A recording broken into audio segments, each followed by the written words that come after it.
preparation for the Four Corners journey I'm about to partake. In September of 2018, I purchased a 2003 Honda Goldwing, the GL18. It's not an ABS model. It's very clean. I bought it, it had about 58,000 miles on it. The owner took pretty good care of it, but there were quite a few things I wanted to do in preparation for the big trip. I'll start at the front end. I went ahead and got a set of tires that I believe will make the entire journey. We'll see. These are the Dunlop Elite 4s. I'm highly recommended. My local dealer made me a pretty good deal on them, spooned them on for me. Also, in the front end, I replaced all wheel bearings with the set of all balls. They're Chinese made, I understand. And 4 bearings take the place of the OEM Honda 2 bearing set. And I had to acquire a Harbor Freight blind bearing puller and just beat on one side of it to get them to come out, but they did eventually. Along with that, the forks needed a rebuild, so I did that on another all-ball set. And that came with the bushings, the seals, and everything else I needed to rebuild the interior parts. Filled it up with OEM Honda fluid. I changed out the clutch fluid, which I don't think had ever been done. I looked at the service records and it looked very dark. And I've become quite the contortionist underneath the bike, working the lever at the same time. As some of you probably figured out, the Mighty Vac or the other vacuum tools, they don't have enough power to suck fluid through long lines, like the back brakes, for instance, and all the bleeding points on a Goldwing, because of the anti-dive system that's underneath this cover. You have to bleed it from several different points, and really you have to do that by hand, but I managed to do it by myself.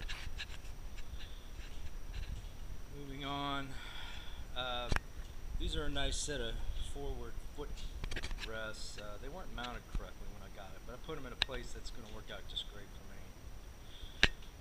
And most of this extra bling you see on the bike, it all came with it, which was kind of a nice deal. I had a scratched up factory fairing, so I went up, I believe up on eBay, and I picked myself up the Slipstreamer. It's a non-vented model, but pretty reasonable price. Great fit, not too hard to do. I did get the Honda factory manual with the bike, a must-have, I have to say. Remove the front fairing, and there's some things in here you have to undo.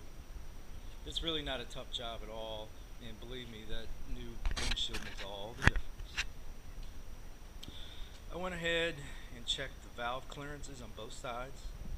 You have to remove the valve cover and a bunch of bolts in here, and fortunately all of them were in factory spec, so I resealed them with new valve cover gaskets. That was a good deal. Some of the things that are typical in Goldwings, my hazard button would not stay pushed in, so I disassembled this entire piece here, got in here, took this button out, and actually cleaned it up and lubricated it, put it back together. Be mindful of the tiny little spring that's in there. It got away from me, but fortunately it landed on me, so I didn't lose it.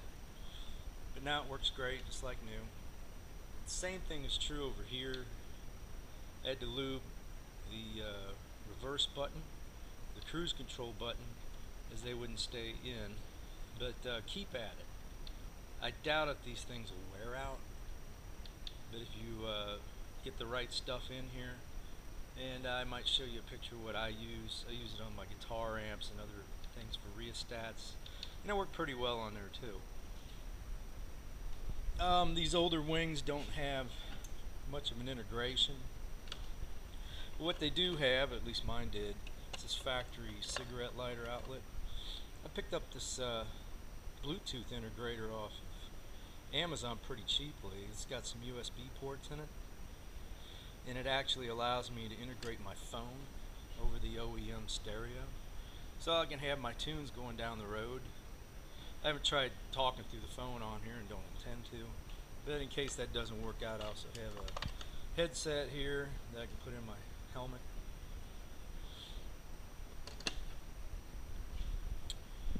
The original owner had a kind of a cheesy voltmeter, a digital part, and part of it blew off at some point, so I just had a circuit board sitting in here with LEDs. Well, I unasked that. I found this Honda Marine voltmeter. And wow, it looks like OEM, doesn't it? I recommend these, not too expensive, maybe 30 bucks or so. And I had to widen out that hole in this blank, or what was blank at one time. And then back in here I tapped into a piece of the wiring harness back in there. It wasn't going anywhere. And it reads really well and does actually light up at night. Kind of a red color, so it's really neat.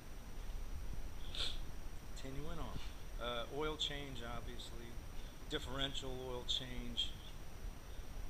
Pads in the front. New brake pads in the rear. One of the other things that didn't come with the bike, and I was kind of surprised, back in here are these helmet locks. Now the locks themselves were there, but these knobs that open them weren't in there. Couldn't tell you why. Anyway, I picked up a pair of those off eBay as well. And now I have helmet locks that work. Because when this thing's loaded up and I want to store the helmet on the bike, well, I won't have any room inside the trunk, but I will be able to store them right there. Oh, many other things. The coolant, I went ahead and changed that out. I didn't see any record of it being changed. And there's a couple of copper washers. And really you access the drains from underneath in this area here. And I went with the Honda OEM. It is now a blue color. It's a 50-50 mix. Just fill it up. Actually not a hard job at all.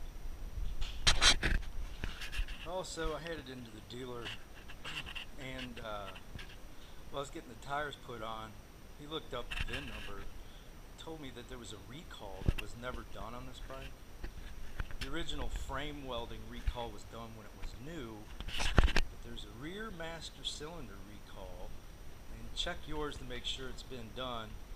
You know, at no cost to you, they replace, I believe it was the lines, certainly the fluid in the rear master cylinder. I believe they told me you could crystallize and cause locking up.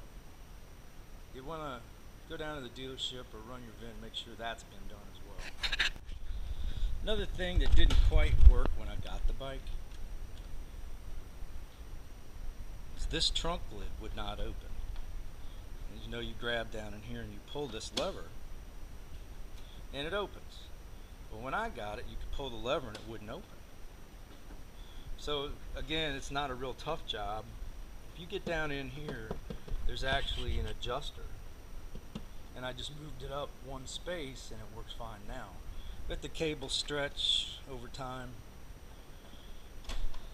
And that's another easy job if you're having a little bit of trouble getting the trunk lids open or side bags open. Well, that'll fix it.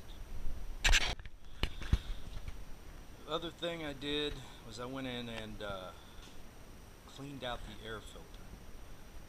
The original owner he put a Can-N filter in it, and I couldn't see that he'd ever cleaned it.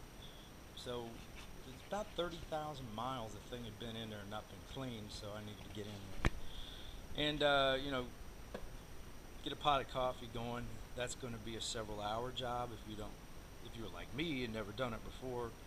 But all of this stuff in here comes off, a few other things underneath. Some pretty scary looking stuff needs to be unbolted, but eventually you get down into it, and surely that thing was quite dirty, as you might expect. I had my K&N cleaning stuff, cleaned it up, re-oiled it, put it in there, and should be good to go for the entire trip. And longer than that, I think I'll be just short of 11,000 miles all in. And I'll do that in about 18 days is the plan. Also went ahead and put iridium spark plugs in while this thing was apart. Those should be good to go for quite some time. But as far as it starting and running, Thing's a tank. You know, sounds good. Fires right up.